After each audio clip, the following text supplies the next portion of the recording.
Bonjour, cette semaine, retour, une fois de plus, sur les maquettes de Metal Armor Dragonheart. Alors, vous le savez maintenant, de toute façon, on a fait le tour des maquettes Dragonheart.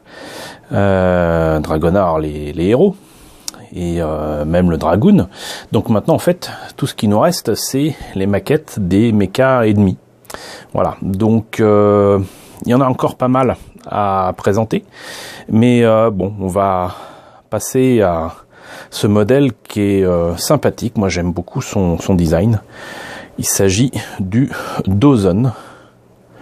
Alors, je sais pas si la prononciation est exacte, si elle a la connotation allemande ou non.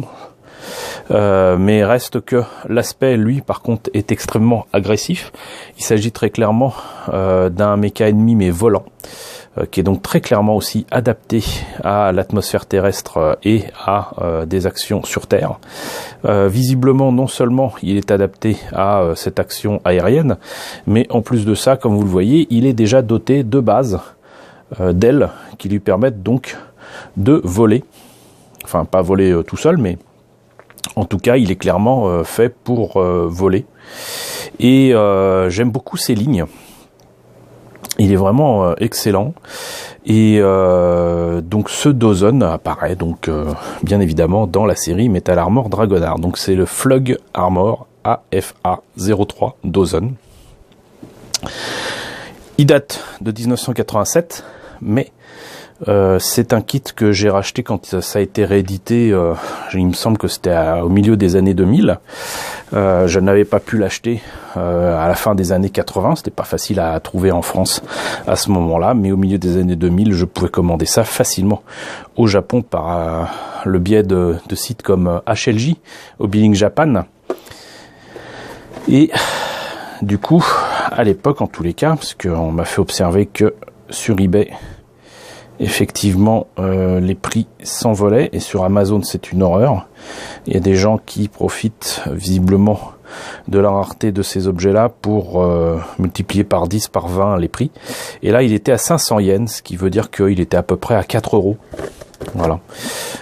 Sur Amazon, j'ai vu des maquettes de Dragonheart vendues au prix de l'or, puisque il y avait un Dragonheart 3 de base qui était vendu, je crois, à 40 euros.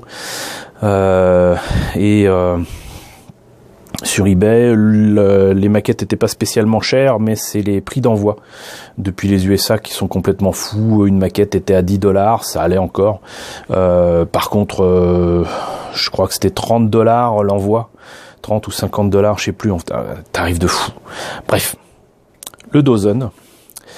Voilà ce que ça donne quand il est monté et peint.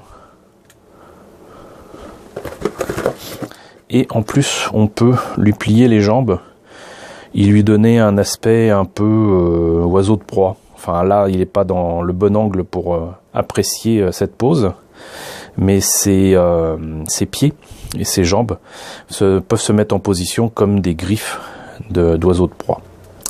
Donc voilà, toujours avec cette magnifique illustration des maquettes de Metal Armor Dragonheart, et là cette fois-ci on doit cette illustration à Yuji Kaida. Voilà. Et encore une fois, j'insiste là-dessus. Vraiment à cette époque-là, si les maquettes n'étaient pas toujours très belles, et parfois elles étaient très moches pour le cas de certaines collections, comme comment ça s'appelle ? Il y avait une collection Imai où il y a Harry, je crois que c'était du Harry, logiquement, qu'est-ce que je suis méchant, qui avait des illustrations de fou, et les maquettes étaient à l'intérieur absolument ignobles et ressemblaient à rien du tout. Mais quoi qu'il en soit, là, les maquettes sont sympas et les illustrations sont absolument superbes. C'est pas photoréaliste, mais regardez-moi ce ciel, ce soleil couchant, voire l'aube, je ne sais pas.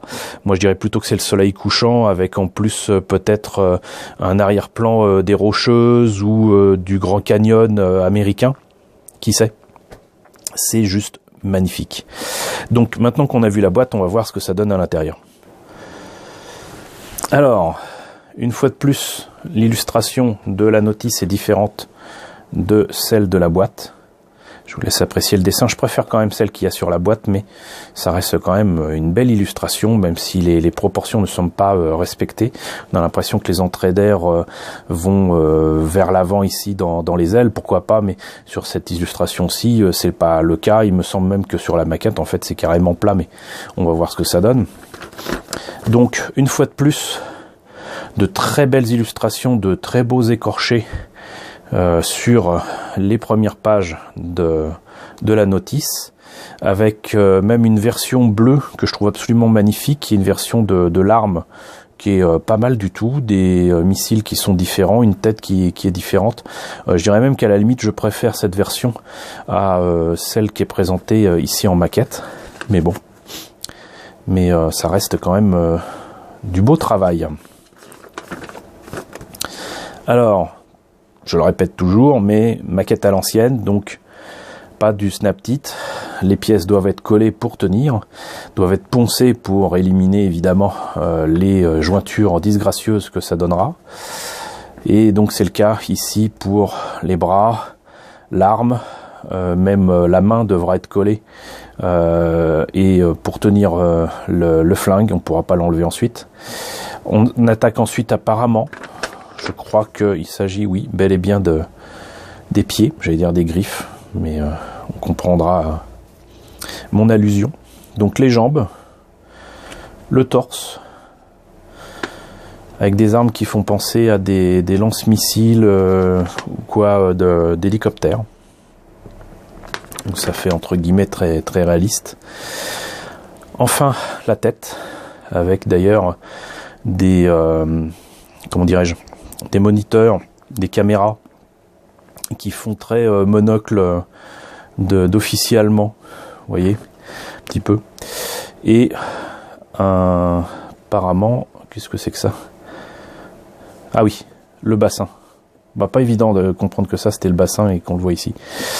Voilà, ensuite les ailes, peut-être les réservoirs, peut-être des bombes.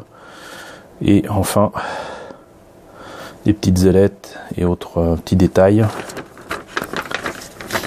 Donc les pièces en présence, les autocollants à mettre puisqu'il y a des autocollants et ça donne ça au final.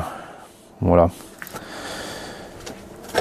Alors, polycap, à cette époque-là, commençait déjà à utiliser à fond les polycap. Les autocollants. Pour les bandes blanches, ça peut être intéressant. Pour les signes ici de l'Empire, je sais plus, c'est Gigantos ou quoi. De toute façon, même si c'est pas si difficile que ça à faire à main levée ou avec un cache ou quoi, bon, ça je les utiliserai directement. Pour le reste, par contre, j'utiliserai certainement la planche d'autocollant comme guide pour faire éventuellement un pochoir et faire les bandes blanches moi-même. Ça l'autorisera à faire une petite patine qui pourrait être sympathique. Une grappe gris-bleu avec les pieds, les missiles, les armes, les avant-bras, non plutôt les biceps, les mains. Le gros du robot, alors comme je pensais, vous voyez, les espèces d'entrées d'air énormes qu'il y a ici qui font penser à l'avant de l'Atlantis, l'Atlantis bleu, sont un peu plus en arrière mais presque droit, contrairement aux illustrations qui semblent les présenter d'un côté ou de l'autre, mais bon, qu'importe. Moi j'aime bien ce design, ça change un petit peu. Les jambes font un petit peu Orgus et les détails sont là. Ici on a donc les petites caméras. Alors pour ces trucs là, je pense que je vais certainement placer des bijoux fantaisie. J'ai des trucs à la limite presque des paillettes qui seront parfaites à mettre ici et qui éviteront de faire un travail de peinture fastidieux.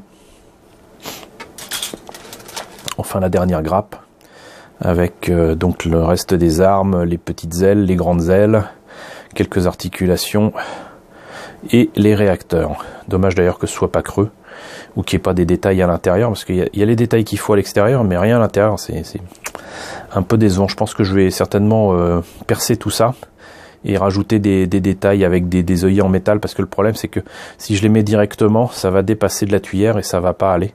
Donc il me faut percer dedans et mettre l'œillet en métal à l'intérieur pour faire comme un petit réacteur supplémentaire dedans. Voilà.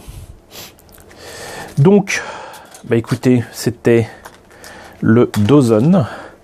Maquette, je ne l'ai pas précisé, au 144, puisque de toute façon, il n'y a qu'une seule maquette au 1/100 de métal Armor Dragonard dans cette gamme de Bandai qui date de 1987. J'espère que la présentation de cette énième maquette de Metal Armor Dragonard vous aura intéressé. N'hésitez pas à me dire ce qu'il en est dans la section commentaires. N'hésitez pas à liker.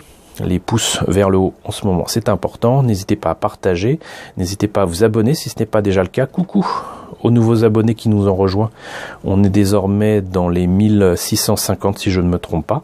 Merci à vous tous de nous avoir rejoints. J'espère que ce qui vous est présenté sur la chaîne vous intéresse. Coucou aux grands anciens qui me suivent depuis très longtemps. Merci à tous de votre fidélité. Et je vous retrouve donc la semaine prochaine, comme promis, pour la suite des maquettes de Metal Armor Dragonard.